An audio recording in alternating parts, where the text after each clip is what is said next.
Get ready for the Squawking Eagles podcast, the show that covers only the Philadelphia Eagles. Think different. Think Squawking Eagles podcast.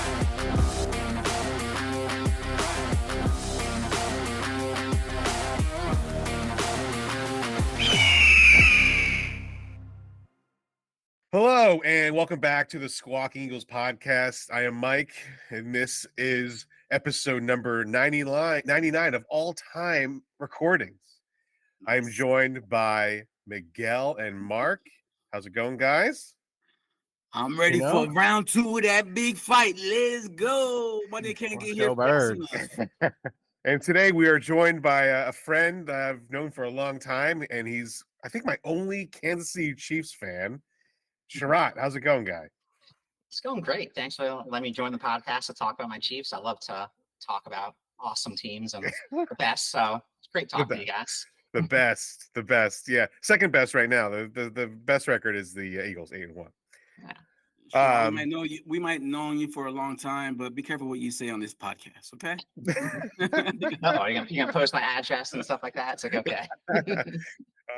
So before we get into it, we want to let's clean up here. We got Instagram. If you want to follow us over there, it's Squawking Eagles Podcast. We're over there also on YouTube. Also on our Instagram page, if you want to find our affiliates links, we have one here. It's called Friday Night Punks, and they have like a hats and like merchandise that look like Techno Super Bowl from the old NES days. So you can go onto our link on our Instagram page, and you can use our promo code. It's called Squawk10, and you get a little 10% off on your purchase from the site.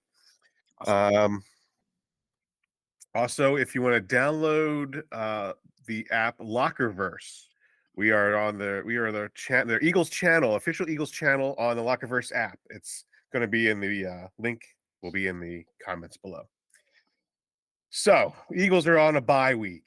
We are coming off a fresh bye week. We don't know what to do with ourselves watching the games on Saturday. I tried watching the Cowboys-Giants game. That was garbage watching that. Wasted your time. But of course, the Cowboys are going to the Super Bowl because they crushed the Giants, right? Is that like the census right now? They're the best team in the NFC. Didn't you hear? The best. Is that girl math shit that they've been talking about on the internet? Right. Yes. Yeah. So now the Eagles are off the bye. They're going to be playing Taylor Swift's team. I mean the Kansas City Chiefs. I'm sorry. My bad. The Swifties. Luckily, she's on tour. And she's not coming there. So it would be over if she was there. She's not. She's actually trying to make. They're saying she might make it. Ooh, she's gonna make a red eye or something. Nice. Well, hey, he went to Argentina. Right. He went to Argentina. He can make it to Kansas City. But the hard-hitting question is, what jersey is she going to wear? Right. Now, I want to hear a little bit about the Kansas City Chiefs side of this whole Taylor Swift, Travis Kelce thing. I'm tired of it. And I don't know if you listened to the previous podcast, but I'm not a big fan of Travis Kelce at the moment. He's jealous. He's also not a fan of Joe Mixon. Nope. Or pretty much anyone that upsets him in fantasy. Jonathan Taylor. Take that with Correct. it. Jonathan Taylor, he can just like jump off Taylor. a cliff somewhere. He can jump off a cliff somewhere. I kind of feel like some type of way you ignored my question about what jersey she was going to wear. Nobody answered it. Like, she better wear an Eagle jersey. Let me just tell you that. But okay, if she wears an Eagle jersey, is she wearing a Jason Kelce jersey or is she wearing a Swift jersey? If she's smart, she does, but she's definitely just going to wear a Travis Kelce jersey. Let's be honest. She's wearing a Kelce. That's definitely, yeah.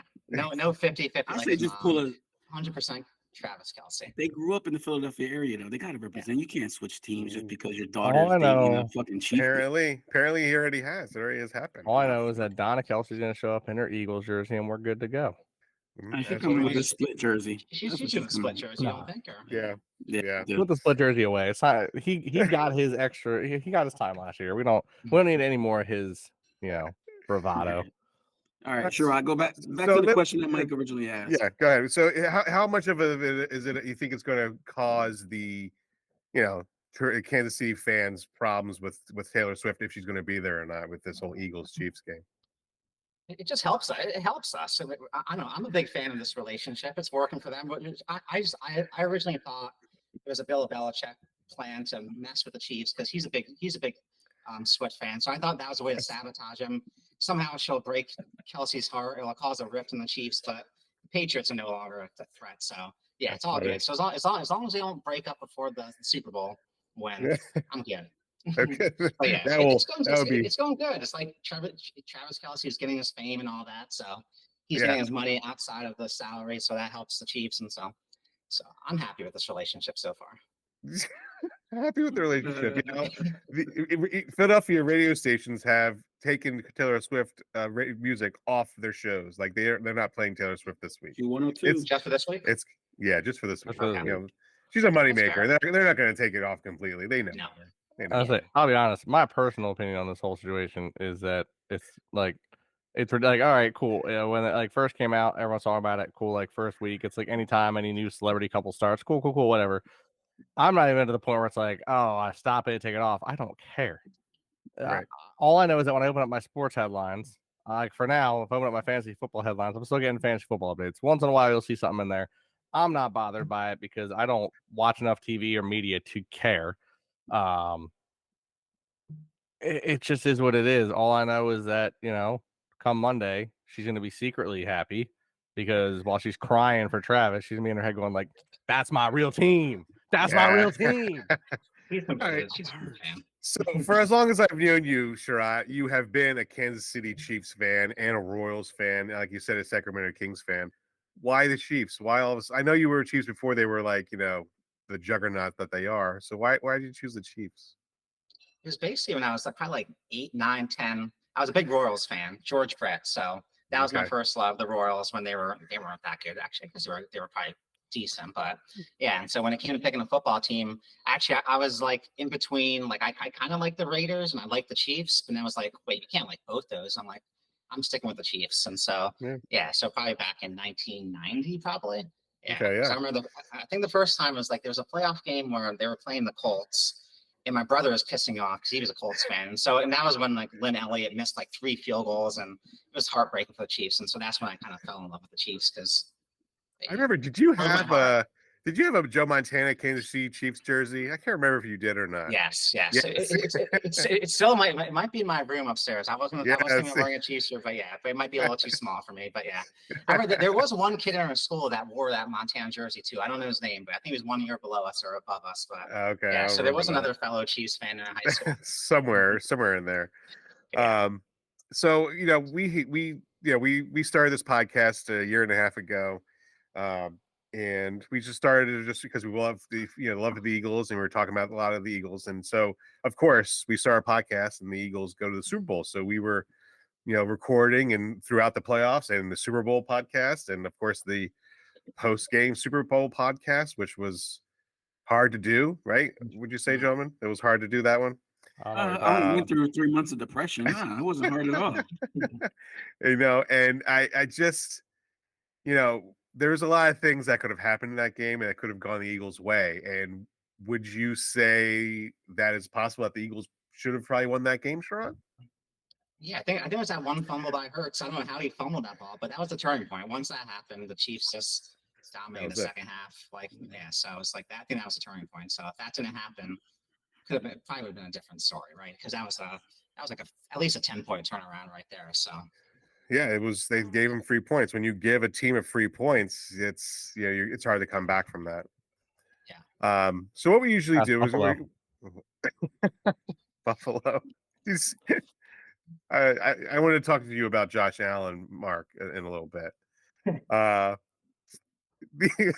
Let's pause. Let's pause now because now it's on my mind. Okay, Mark is one of the biggest Josh Allen fans you could probably think of, and I'm being sarcastic. He is not a Josh Allen fan at all. He's throwing passes to guys on the other team like he's like Dak Prescott or something. Like he is just doing. I want to hear your take on this last game of Josh Allen, Mark, and then we'll get back to the Chiefs, Kansas City. I mean, what can I've been saying it about him for a long time is that he's not this star everyone chalks him up as. He has games where, you're wrong. The kid's got an arm, but it's like trying to throw a baseball and having no accuracy and not being able to throw strikes. Like you could throw 105 miles an hour. If you're missing the box all the time, you're useless as a pitcher. You know, he can throw the ball. He can throw it deep. He has some. I'm not gonna say he's not accurate. I mean, he's his completion percentage looks good, but I mean, I swear his players are doing their best impression of Megatron every time, trying to like make sure they stretch out and grab that ball. His decision making is terrible. I don't know how he had like they must be really crazy with their like with the way they pick and choose their routes because he's got great passing percentage for the amount of picks and terrible errant throws he makes. He's never there's something about it whenever he has gotten pressured or is like not he's under duress, he just can't make a good decision. And it leads into him constantly trying to rely on others to carry him to make him look good. And it's just not going to happen.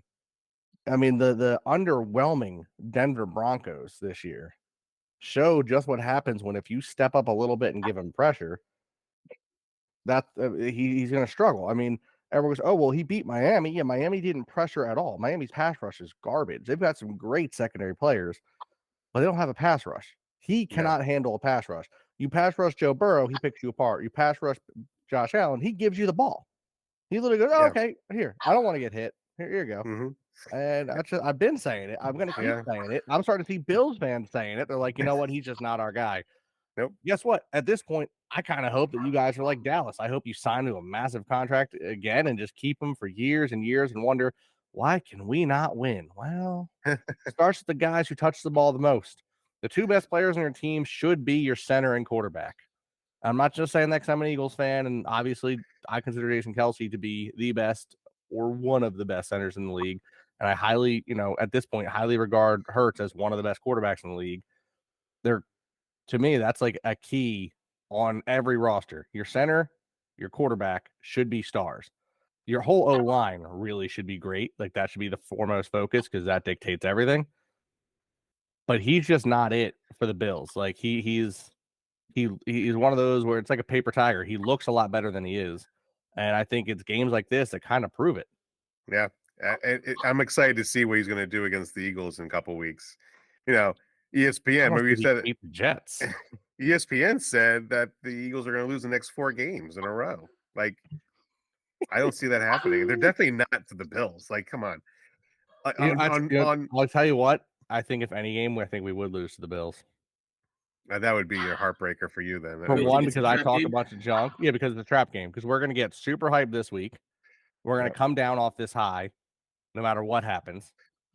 The Bills are looking terrible. We're going to overlook them the way we did the Jets. It's going to hurt us, and then we're going to go in even more angry against the Niners, and we're going to make the Niners wish they played for the CFL. So many people on Instagram are just like all over, like 49ers are going to kill the Eagles. The Chiefs are going to smoke the Eagles. I'm like, the Eagles are not going to get smoked by the Kansas City Chiefs. I'm sorry. They're a good team. Chiefs don't smoke anyone. Chiefs, it'll be a close game. It's going to be a good game. It's going to be a close game. What are your Mishra? What do you usually we break down like what our offense and defenses are going to be like? Why don't you start with your offense against the Eagles defense? What do you think what they're going to do?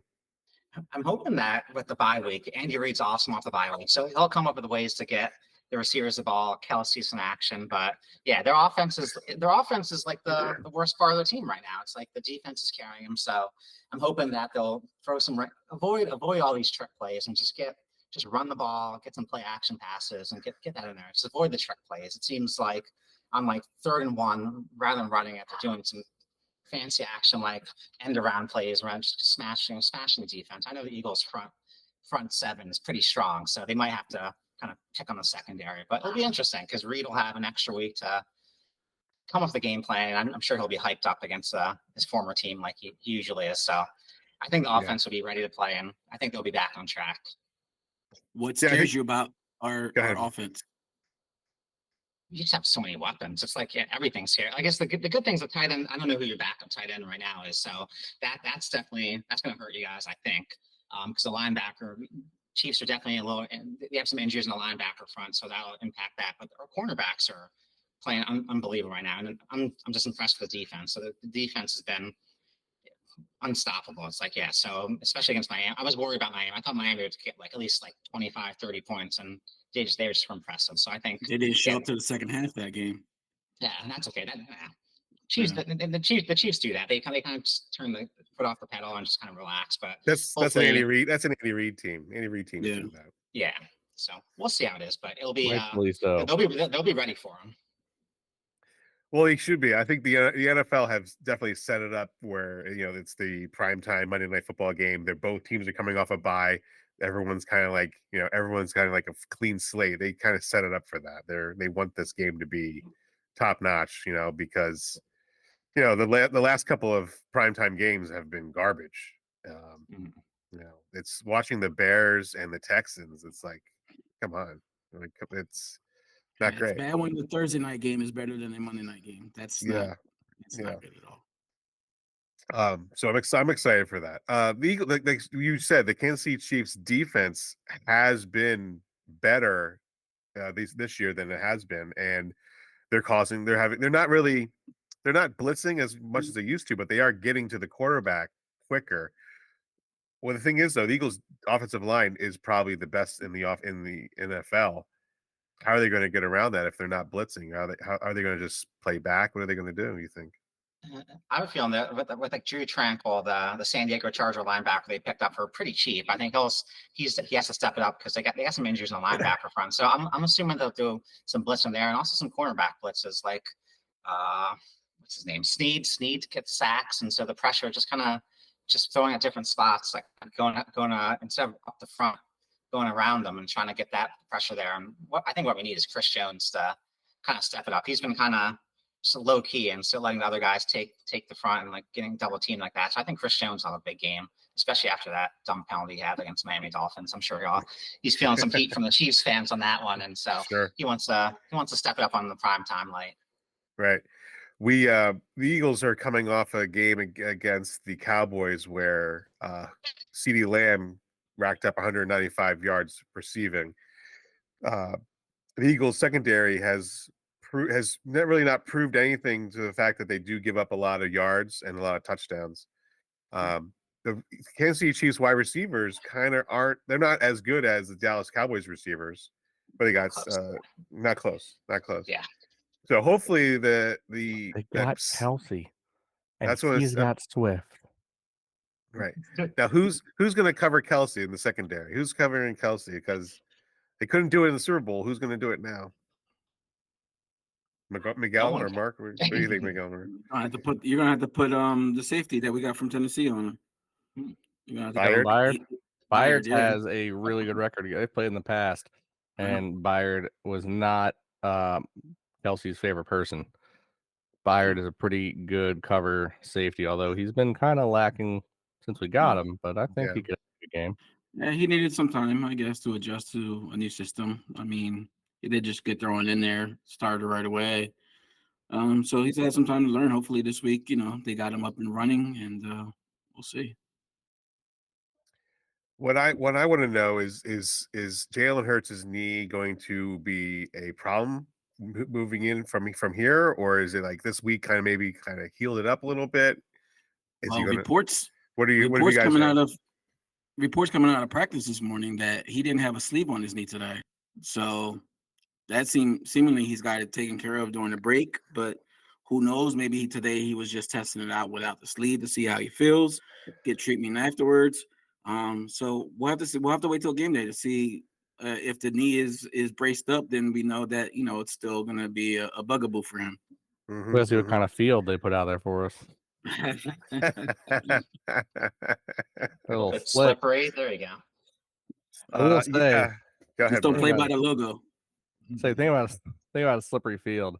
You guys already mentioned that their receiving core is kind of on the low end. I mean, we all know everyone in the league.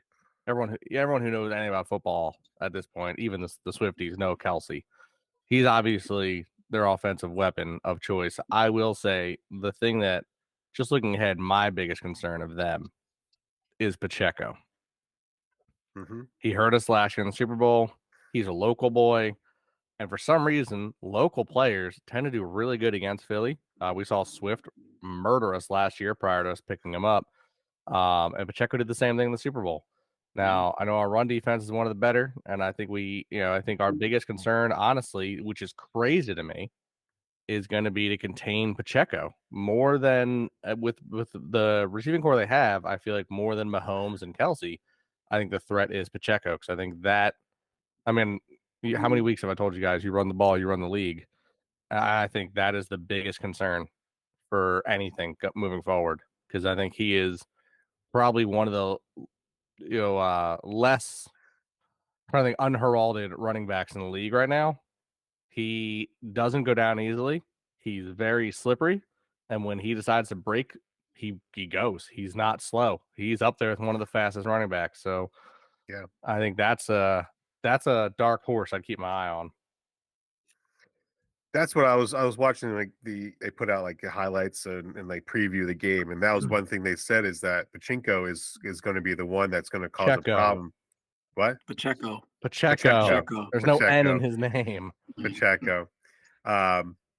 He's going to be the one that's going to be a problem if the Eagles defensive line can hold up, and Jordan Davis and Jalen Carter, they have. We didn't proven have that Jalen Carter in the Super Bowl. Yeah, and so that's a whole different game having Jalen Carter there. And now we just heard that Nakobe Dean is now heading to the injured reserve list, and he's going to be out for probably this season now. That hurts. And so it's Morrow and Cunningham and Justin Evans is supposed to be coming back too. So who knows? I don't know. I don't know if those three guys. Bradley Roby's coming back as well. He was also That's right, Bradley Roby, right? Yep. Yeah. So he practiced, and Jake, what's his name? The Calcaterra, the backup quarterback, backup tight end. Tight end. Goodness. He will be back into play. You really are a Colts fan, aren't you? I'm a diehard Colts fan. I'm just trying to read the script here. I don't know anything about the Eagles. Just reading the script. I'm surprised you guys left out how Pacheco hurt us a lot as well, but I fear more what Kadarius Toney has done to our team the last 2 times we faced him. He's had some big games, and also we're 0-3 against Andy since we faced him. The whole thing that Sherrod just said, Andy Reid has a great record coming out of the bye. I told you guys we would hear that this week. Mm-hmm. But so is Nick Sirianni. I mean, doesn't have a bad record. I know he's only been here 3 years, but I know I think we only have 1 loss coming out of the bye. Yeah. So that kind of negates each other. I think in my book, it's just what our defense does to the Chiefs' offense that's going to be the difference of the game. I think you're right. I think that is as long as the Brian Johnson calls a game that's not crazy. It's run the ball, and we can pass. If he starts passing too much, like Mark loves when he starts doing that, right, Mark? Oh yes, the coloring books and the crayons come out, and we just start throwing things everywhere. And we kind of like forget what we're doing, and we stop running the ball, and they start passing. That's when you get into trouble. You become a one-dimensional team, and we don't. That's the thing that we can't become, a one-dimensional team where we're just passing too much. Especially not against a defense that's really not great against the run. They're really good against the pass. Their run defense is, I think it's the lower half of the league, to be honest. That sounds about right. But yeah, definitely the pass rush is the key for the Chiefs. Just getting that pressure, getting the long game. We don't want to get in like 3rd and 1 with the brotherly push and all that stuff. We don't want to deal with that stuff. So I want to get passing on 1st down would be awesome if you guys did that. Just get the long distance. Oh, trust me, Brian Johnson loves doing that. So I'm sure you'll see it all the time. Well, what's Andy Reid always preached, right? Is you win games in the trenches. Mm-hmm. So Andy's coming with a mind that's going to be we're gonna win in the trenches, and that's gonna be hard-nosed, grounded out football. We're gonna have to run the ball. They're gonna have to run the ball. So. Yeah. And they do have 2 running backs. The Eagles and the Chiefs do have running backs who can run the ball, who are capable and have shown to beat teams by running the ball. And so, like I said, a lot of people on their Instagram are saying how the Eagles are trash. They have had an easy schedule. They're pulling the whole easy schedule out of the. I'm like they were given the hardest schedule. Yeah. Like You saw like this I this think- one guy and this one guy. Go ahead, go ahead, Mark. So I'll bring up the I- messages. Mike, just tell him Okay. I want to see the math. Break down the statistical equation. Break it down Right. for me so I know how you got to where you got to, because God, I that's the just wrong looked. equation. I'm looking at the camera. I'm just noticing the Kelce crunch in the background. What in the world am I looking at? I got other stuff too if you want, but yeah, I was trying to get some. So I got Mahomes Magic That's- Crunch, Kelsey Crunch. What else I got? That's You you can't see my bobbleheads. I got all the Super Bowl bobbleheads. Oh, I got some Kansas City line. I So can it's see them all- as clear as I ever want to. They're good back there. That's his I flex will right say now. the biggest issue is definitely going to be Chris Jones in there against. I'm presuming we're starting Steen this week, right? Yeah. They said Cam Jurgens did practice, but not sure. I don't know if he'll be ready to start though. Right. So I think that'll be the biggest issue because they're. I mean, you got a D tackle. Look, I'm not. We know how we feel about the Chiefs, but I'm not a moron. Chris Jones is one of the best players in the league. He just is. It's disrespectful to say anything other than that. And just like the Cowboys try to do, but they didn't do it as well. And I think Chris Jones is better than the Cowboys in that respect. They're going to line Chris Jones up against what they consider to be the weakest link. And you're not going to consider Lane Johnson, Mailata, or Kelce the weakest link. You're going to look at Dickerson or Steen. And I feel like, obviously with Steen being a rookie, you're going to definitely lean on it being Steen. Dickerson's got a healthy enough career so far to prove that he is up there with, being a well-rounded, high-valued starter as a guard. So can Kelce or Johnson give the kickouts and help out with Steen where they need to, or are they going to get some stunts that try to mess him up? I think it all comes down to Chris Johnson and his little, whoever else there on that line with him is really going to be the biggest factor on how this team performs. I don't disagree with what, like you said, like Steen had that first half of that Dallas game, he was struggling a little bit, but that second half, he was pretty strong up there. So I think he got his little first game starting jitters out. I think he should be fine. I think you're right. And he so. also he picked up that fumble. If he hasn't picked up that fumble, did. it's a whole We lose that that game. game's over. Yep. All right. So the last comment I have from this guy, his name is Troy 22nd. So it's Troy 22ND on Instagram. He posted this as if anything or anyone is irrelevant in the NFL, it's the Eagles' history. So the Eagles, he's saying Eagles' history is irrelevant. And he said we're all irrelevant, like KC. KC's irrelevant apparently, and both teams haven't done anything in years, like the Lions. These people come out of nowhere just to put the most stupidest comments you can think of to get a rise out of anybody. He didn't say what team he was cheering for? No, I think he doesn't say, but I think it's the 49ers. Because he already said that the Eagles are going to lose to the 49ers. The 49ers are going to just blow out the Eagles. It's just I don't understand what information these guys are watching. Like if they watch football, they're not be watching football. Are they aware that since the year 2000, the Eagles had the highest winning percentage in the league? Exactly. Right. Exactly. Yeah. And they've had it for like you said, 23 years. That's 23 years. And maybe this is a young guy. He doesn't really know football. He's probably just started watching football.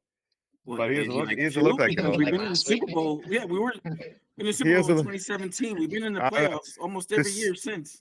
To say that the Eagles are irrelevant, that was his thing. Yeah, that was his thing.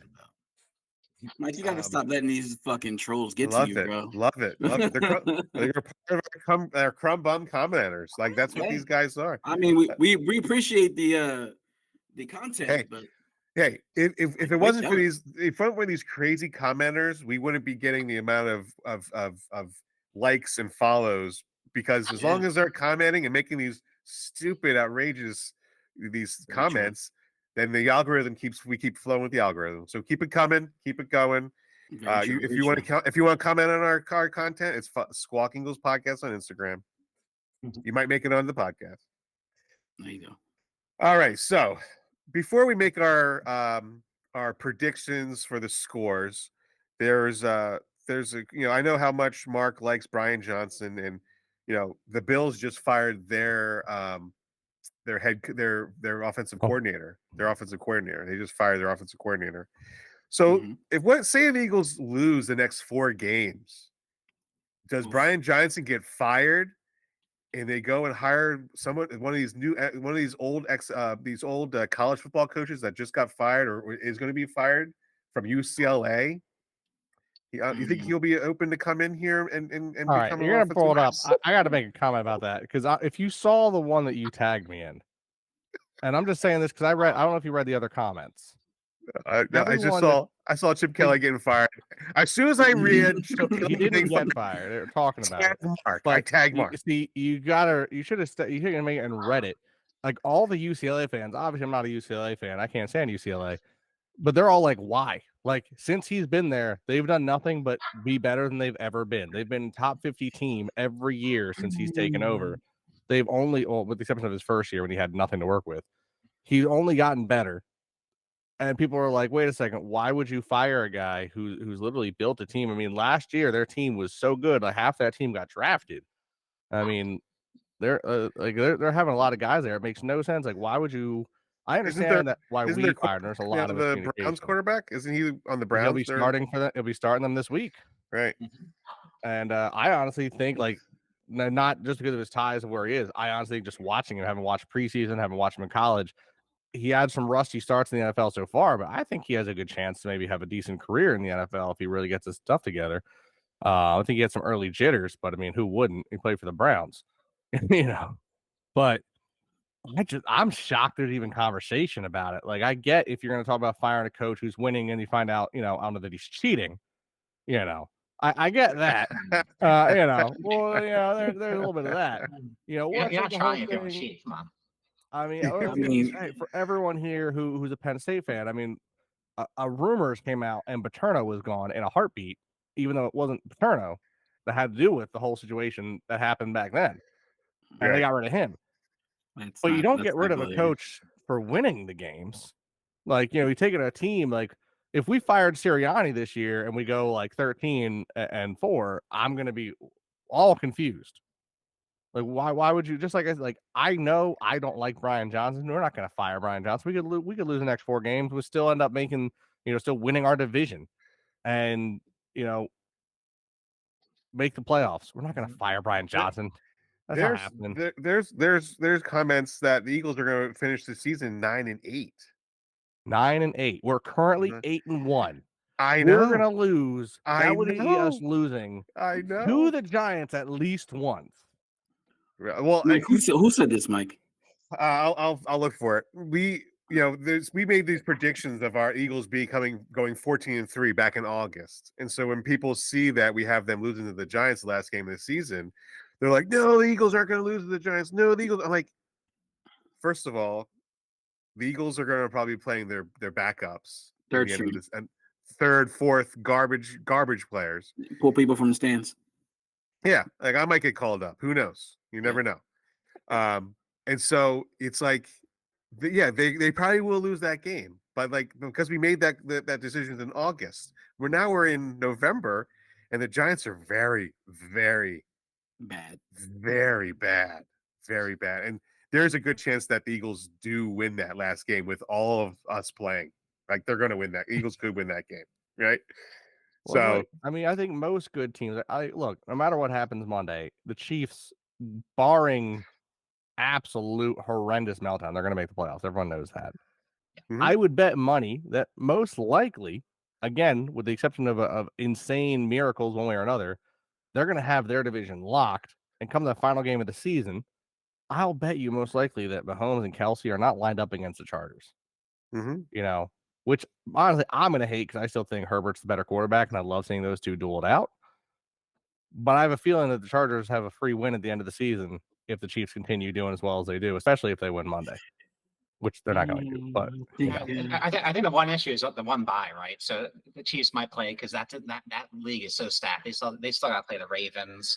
Who else? They had to play the Bengals and all that. So they played the Bengals the second last week. So I know the Bengals are struggling right now, but it's going to be tight. So I think they'll play those starters. So they want that one seed, right, for that one. Yeah, but you're definitely going to beat the Raiders. You're going to beat the Packers.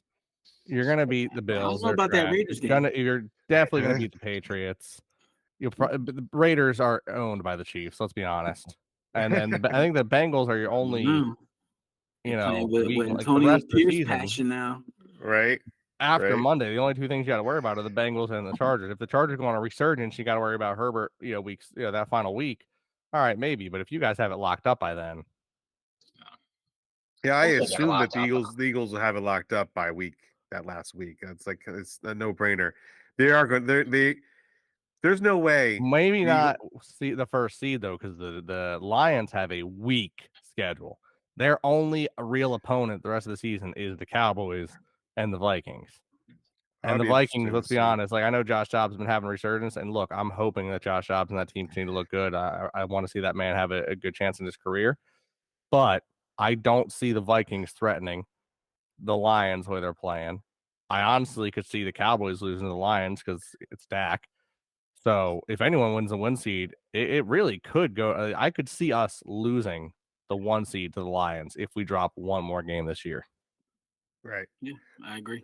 And that is, and we already think that they're going to drop at least another game, but I don't think it's going to be against the Chiefs. And so let's do our predictions on this game. Sherrod, I want you to go first.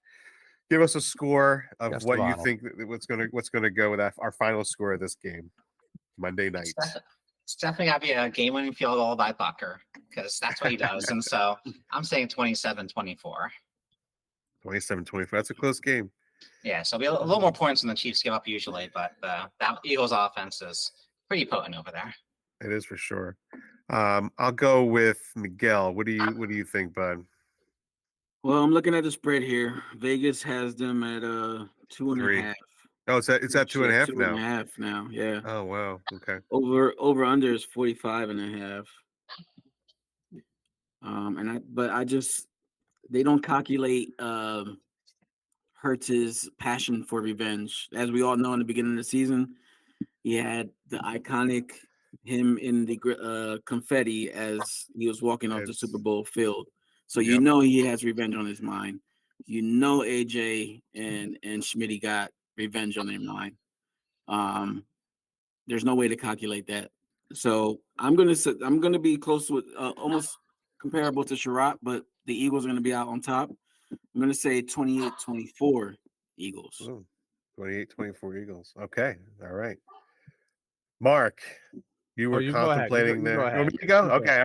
All right. I'm gonna let you go first. Okay. So, as we all know, whenever Mark and Miguel and I usually uh, are the ones that always pick the different teams to beat the Eagles because Mark is always Eagles, Eagles, Eagles, Eagles.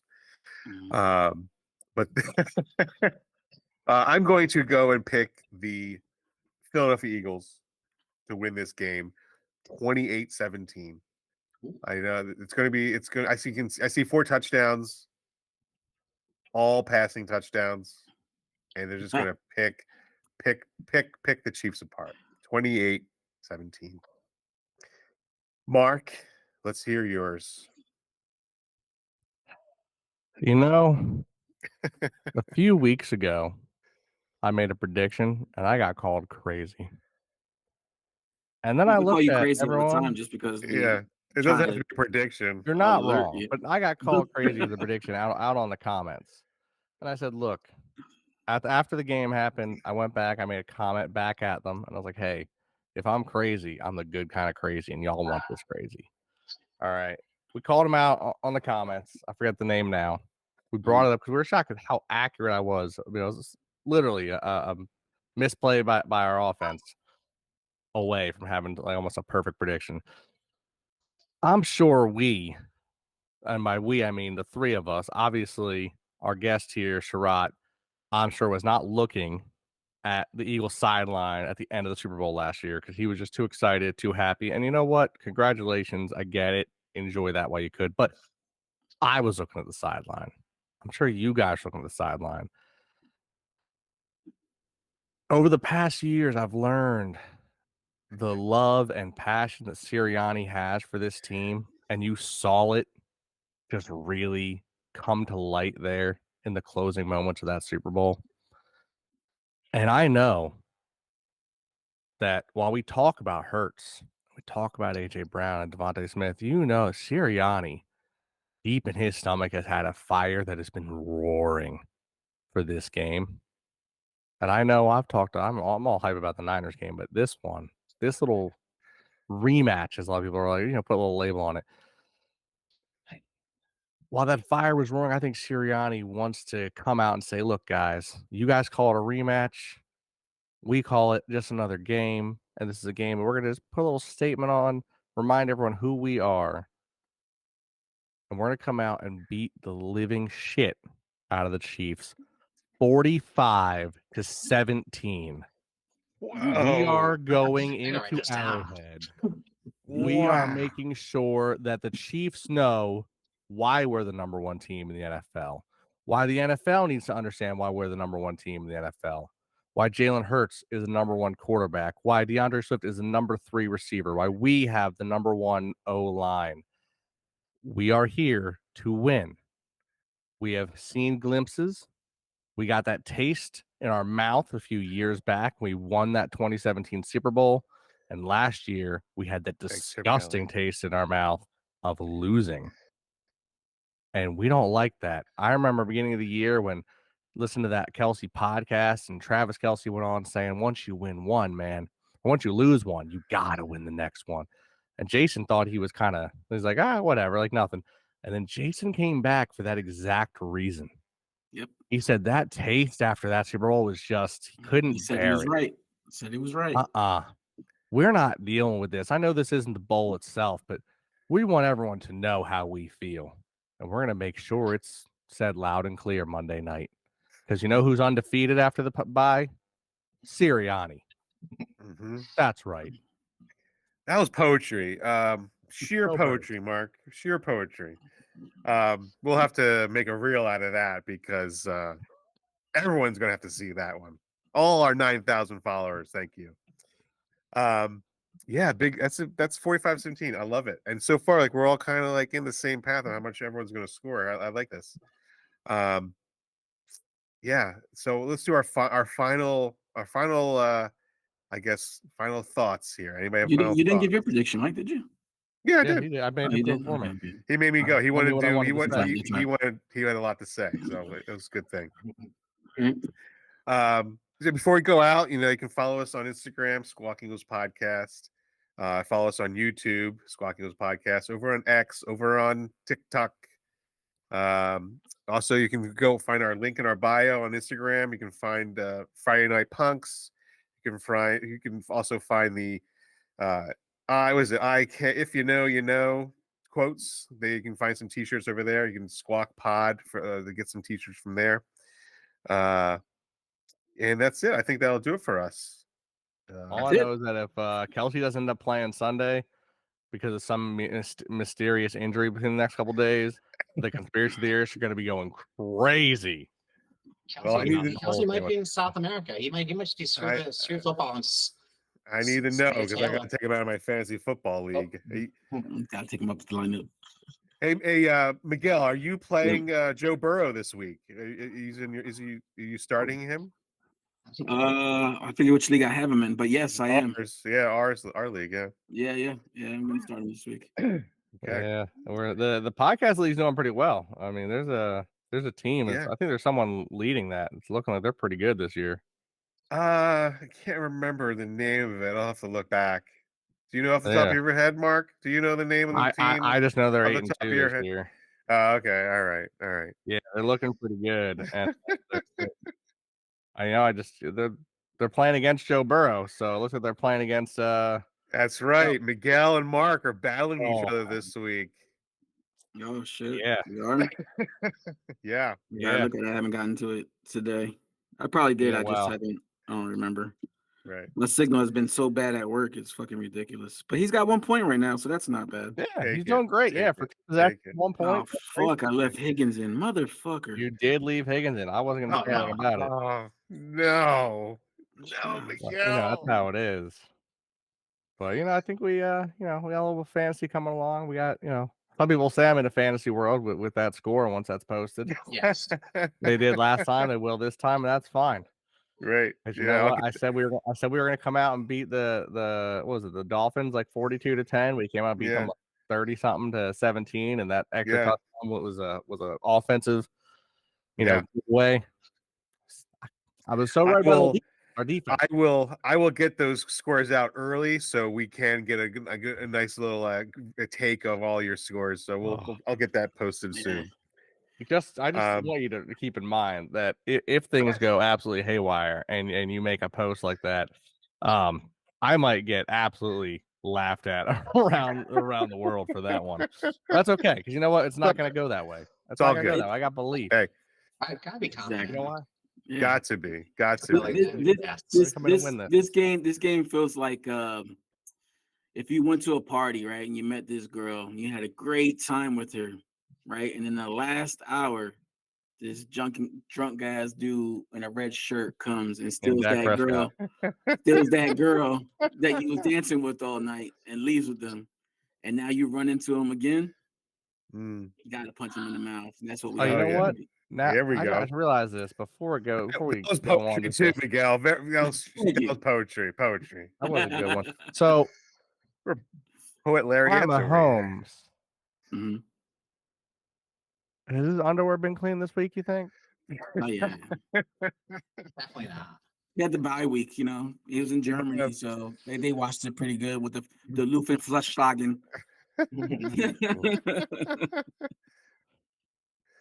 Oh man, Some of those comments are. Thank you for coming aboard, brother. We appreciate you for Sherrod, being it's here. been Thanks for great. inviting me. Good talking to you guys. Nice Yeah, meeting you, see, Mark. Good we seeing didn't Miguel. destroy you too nice much. talking to you. We didn't Yes. hurt your feelings too much. We tried to keep our opponent fans comfortable, if you will. Yes. Yeah, we kept it civil. We're so Eagles fans are very civil. Very Yeah. civil. We get a only bad throw reputation snowballs from to all these Atlanta. videos of opponents' fans coming into the stadium and getting heckled. You know, they don't understand. It's just heckling. That's all it is. It's just have some It's thick not. skin. It's not Come the on. worst. It's I've not. seen worse. I've seen worse. It's that Mark Riley's never been. Have you been to Ohio State? Their fans are kind of worse. Like they won the game and they threw beer bottles at us. So, as you may not know, I'm an Oregon fan. Yeah. So when Oregon had to play against Ohio State, I made some bets against some people who are Ohio State fans. And I'll just say I cashed out with a grin on my face. And I got yelled at and told that, we were everything under the sun, from not being a team to we're a gimmick. And I cannot wait. In 2 years, next year we come into the league, into the conference. In 2 years, we've got a game against Ohio State and Penn State. I cannot wait to see that happen. That's gonna be. I'm all about them birds, yeah. man. Ducks, Eagles, let's go. That's right. All right. That'll do it for us. I'm Mike, Miguel, Mark, Sherrod. Thank you for coming on. Appreciate it. Anytime. Fellas, you And- know how we do. EAGLES. Eagles. Eagles. Go Birds. Go Mike, Birds. Fly, Eagles, fly. hit that music.